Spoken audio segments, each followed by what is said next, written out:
Hamzat Chimayevning mag'lubiyatiga ko'pchilik shubha bilan qarayapti. Nima deb o'ylaysiz? Bu mag'lubiyatga bukmeyker kompaniyalarining aloqasi bormi? Endi meni fikrim, bukmeyker kompaniyalarining aloqasi umuman yo'q.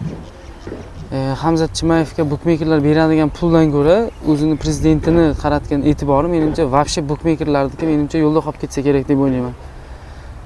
Chimayevni endi hamma ko'rdi bor, bo'yda charchadi o'zi ham. Sapernik ham normal edi, unaqa slabiy sapernik bergani yo'q, o'ziga mos ikkalasi.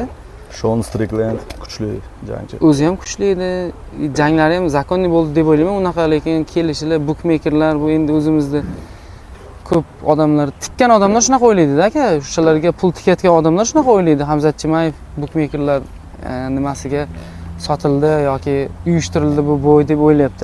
Aslida u Hamzat Chimayevlarning menimcha chesti ancha baland yursa kerak, bu bukmeykerlar beradigan puliga qaraganda ham.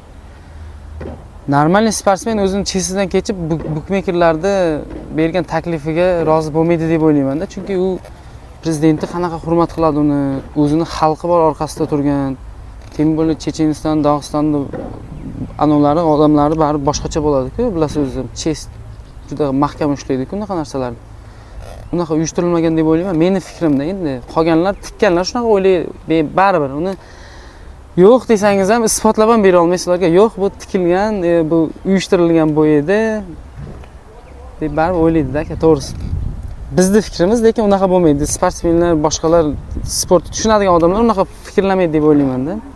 Bu fikr faqat tikkanlarni o'zini aldash uchun o'ylab topgan yangilikdan bittasida.